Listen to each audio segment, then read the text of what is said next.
मंगल की दाता हई बिगड़ी बनाई जी। गौरी के ललना हमार, गौरी के ललना हमार अंगना में आई जी। गौरी के ललना हमार।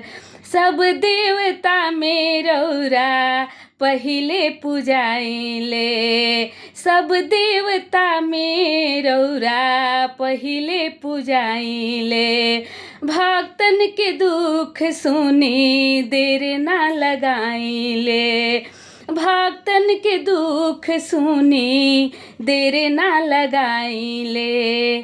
शुभ लाभ रिधि सीधी, शुभ लाभ रिधि सीधी संग में ले आई जी।